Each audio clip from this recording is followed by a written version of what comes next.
Yeah, right now I'm doing a lot of traveling, teaching seminars all over the globe. Um, I actually been looking to fight in some organizations, but unfortunately, what I need is stop 4 months, out of the year just to train.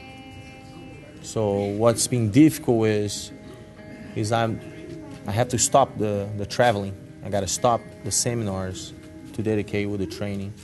So what's been the problem right now. But I actually got negotiations with different organizations, coming up organizations, but they never were willing were never willing to settle what I wanted. There's always what they wanted, so that's why I haven't fought in a while. But so I hear a lot of good things, and I hear bad things, about the UFC as far as contracts, and then as far as how they treat their fighters. So, but if they want me to fight, yeah, I'll fight. As long as they give me what I want, yeah, I'll fight. I mean, if you were born with the last name Gracie, you have to fight. That's my philosophy. You have the last name, you gotta at least go there once and fight. The last name is like, it might be a blessing or might be a curse.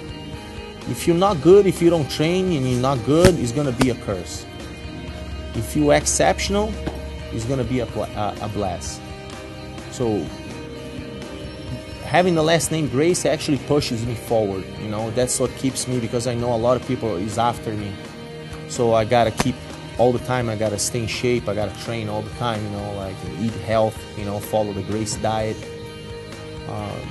Because it's always like people after you, especially when you have that last name Gracie, which is synonymous with because we are the pioneers of mixed martial arts. My whole life, pretty much, I've done a little bit of boxing. You watch like my uncle Carson. You'll go online and type his name, Carson Gracie versus Valdemar Santana. You just put that on YouTube. You see this is 1950s, and my uncle is like punching, kicking, doing like throws, everything. You look at it, it's like you're watching the UFC nowadays. So some people say that like Bruce Lee was the guy who brought mixed martial arts, just because he did a movie with those gloves, remember he had the gloves on Enter the Dragon. Man, we were doing this type of fighting way 1920s back in Brazil. You watch a fight 1950, I think it was 1956, 1957, when my uncle was fighting a student, ex-student, who challenged my great uncle. And my great uncle fought him for 3 hours and 45 minutes. My uncle Carson was friends with this guy, with Valdemar Santana. So once he fought my great uncle, he told the guy, man, we cannot be friends anymore. You fought my uncle, now I'm gonna have to fight you. We're gonna have to fight. And you watch that fight, it looks like you're watching a mixed martial arts fight. Punching, roundhouse kick, takedowns, jiu-jitsu, like ground, everything. So, like, we've been doing that the whole life. It was just what happened was some members of our family start, focusing more on the grappling than, on everything else, But the real Gracie Jiu-Jitsu is everything. I'd rather fight MMA than fight like a gi match or a grappling match.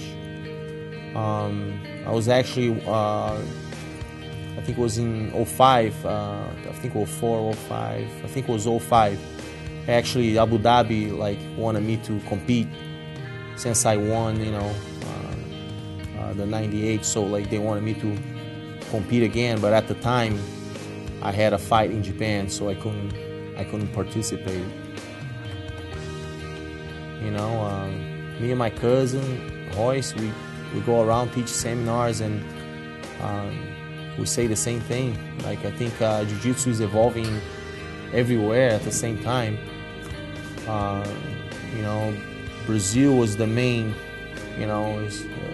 had the most the best Brazilian Jiu-Jitsu fighters, but now I think they start leaving Brazil and going all over the place. So you got people, you got Brazilians, you know what I mean? You got Gracies everywhere now. So for me, it's the same, because every seminar that I give, almost every seminar I train with the guys, and they feel all our networks, they feel the same. So I can say, oh yeah, this state is better or this country is better. They're all the same, because especially now, because you got people all over the world competing everywhere, you know. So, and you got the internet, and you got, you know what I mean. It's easier now for you to go to some place and train, you know, with the good guys. So there is also a lot of people using, you know, a lot of people, like, they say they're black belts, but they can't back it up, you know. Like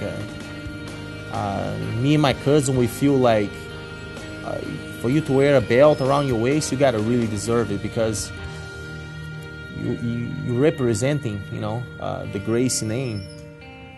So you can't have a black belt and tap to a blue belt, you know. So you gotta be able to back it up, you know. Like the belt covers like 2 inches of your ass, you know. The rest you gotta back it up. Man, I know there's some people in my family doing that.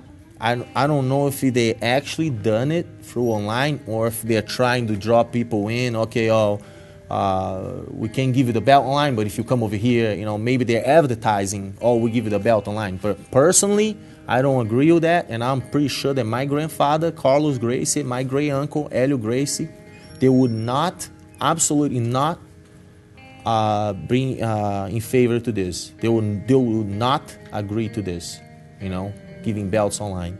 So just put it this way. But you know, it's a free country, you know. You can do whatever you want, but like I said, you wear a belt, you gotta make sure you have to, you know, the power to back it up, you know.